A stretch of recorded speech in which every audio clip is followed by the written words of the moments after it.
fairly narrow muzzle, not a very large adult male. He's in his, again, he was born in 2007, so he's about 11 and a half right now.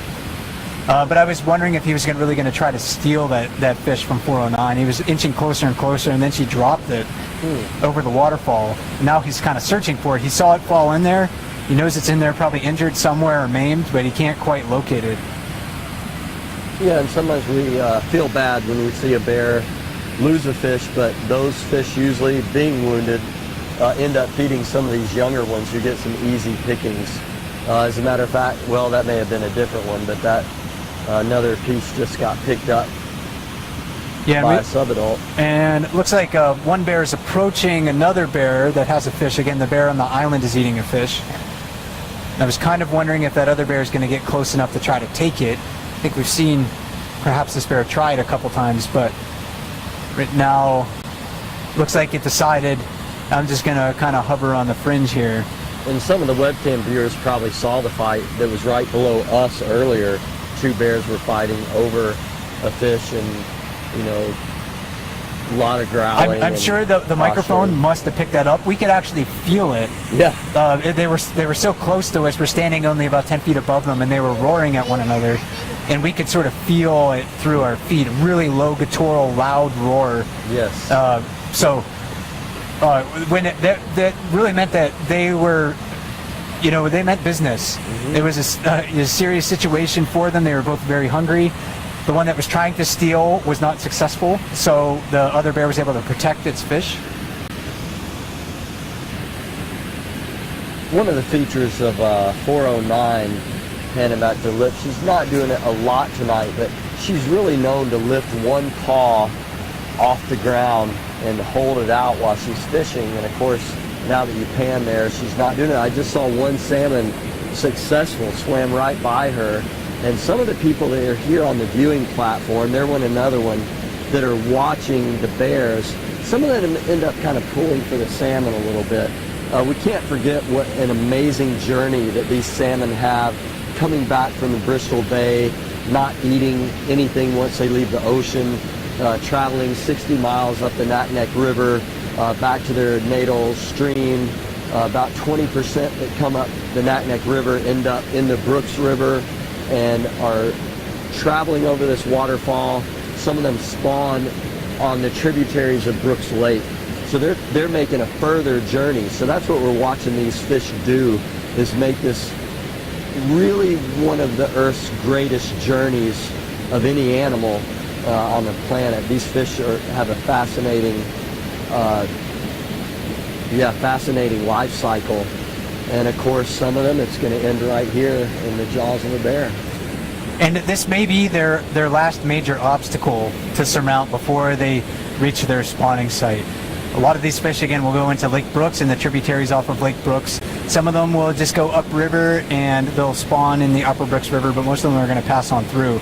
So this is their last major obstacle, and it is very amazing to think about their endurance, the risk that they're facing each and every day of their lives. I mean, they're such an important food resource for nearly all, you know, critters that can digest them, not only in the ocean, but of course here in the ecosystem. Well, and yeah, and you know, first of all, they have to escape all of the commercial fishermen who are catching them. That's one of the big obstacles. And then up here, yeah, brown bears, of course. This is probably their most important food source as far as calories go during the course of the year. And that was a young bear that was diving into the water and catching some fish. Did you identify this one again that's diving right here? Yeah, I think this was number 171. We talked about her a little bit before. Again, a small female, very blonde. She has a fairly prominent brow ridge. That helps me to recognize her. Great. That's a good distinctive characteristic. Almost like if you look at an eagle and you say, people are like, you know, look at how proud the eagle looks with that sort of eye line that it has. She kind of reminds me of having a similar shape. And I love watching her fish tonight. She is just jumping in after the fish. Perhaps she's going to stun one just long enough to be able to grab it. And even though she's taking a little bit of time now, she's been very successful tonight doing sort of a dash and grab technique, which I think you and Ranger Andrew will talk about a lot more tomorrow in a live chat. Yes, and she's also having to work a lot harder than the other bears. You know, sitting at the waterfall, standing at the waterfall doesn't take a whole lot of energy. Jumping through the water like this definitely does.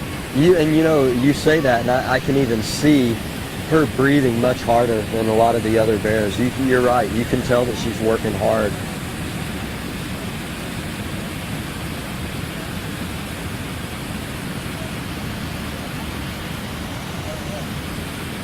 It won't be long until the fishing is likely to be very, very easy here. It won't be but another week, 10 days when this part of the Brooks River is going to be absolutely so full of salmon that even the cubs will be able to catch them. There'll be so many. And there are days like that at this time of the year too, when we have a big wave, a big pulse of salmon moving into the river, and we might be kind of moving towards that right now, because it seems like the salmon are just getting more and more abundant as the evening continues. 747 in the jacuzzi again with the fish. There's several bears on the far side eating salmon as well. And I'll just pan down river, give you an idea of what else we're seeing. So just a few other bears kind of approaching the falls area. You know, I think I see Grazer 128's youngest right there, kind of the blonde bear, and I think that's her older sibling. Okay. So I'm pretty sure that that's the bear. A lot of people knew her as Peanut, or but the runt, and I think that's her older sibling, or I shouldn't say older, I should say larger sibling. Okay. I'm pretty sure that's those two. So interesting. Yeah. A lot of people will be interested in that because they really grew attached to that family over the last couple of years and are really kind of pulling for the littlest one especially. And subadulthood is a difficult time in a bear's life. This is, you know, these bears look young enough to certainly be on their first year on their own. They know that there's food at the waterfall, they can smell it, they can see it, but they can't really compete with those larger bears up here. So they're hovering on the fringes. Sometimes sibling bears in their first summer will stick together. There's actually another pair of young subadult bears that look to be about 2.5 years old that I suspect are siblings because they look so much alike, and they're kind of attached at the hip, walking around with one another. Well, and we certainly don't ever want to forget that these are wild animals, and they don't really care about you. You know, we do grow attached to them, though, on a certain level. But it's important that we always remember that they're wild animals and they will do wild things. And I think people are reminded that when the cub got killed the other day. Right, yeah, definitely significant risk in their lives. And as they move out of our line of sight here, they may scan the waterfall just a little bit. But I have to admit, I'm really glad to see those two together out here. That's one of the unique things about watching bears here at Brooks River on the bear cams, or if you're fortunate enough to come in person, that we do get to watch these bears year after year and learn a lot about their individual stories and how, you know, sometimes they, in many instances, lead very, very difficult lives. Right. So in those young years, it's a challenge for them to grow into adulthood, because mom was their protector for so many years, and now they're on their own, and so they better have learned, you know, absorbed as many of the lessons from her as possible. And it really is interesting to watch a cub. The more I watch them with their mom, their ability to mimic her every move is remarkable. If you see her charge a bear, you will look down at the cub, and as I study photos afterwards, the cub is in the exact same posture as mom, learning everything that she does. And number 409 on the lip there just caught a salmon. You know, she looks a little bit lethargic tonight. I think she's kind of full. Yeah. She has not looked energetic at all. Look at that. She's just grabbing that by the dorsal fin and just kind of, just let it go. And that's a sign of a well-fed bear. Again, it kind of sucks for the salmon, but it'll be picked up by one of these other younger bears downstream here. So when bears are very full like this, sometimes I think they just can't turn it off. They're conditioned, they're genetically programmed to probably capture vulnerable prey. Right. And they just, have a hard time saying enough is enough. That's right. And when food is so abundant like this, it may seem a little bit wasteful from our perspective, but again,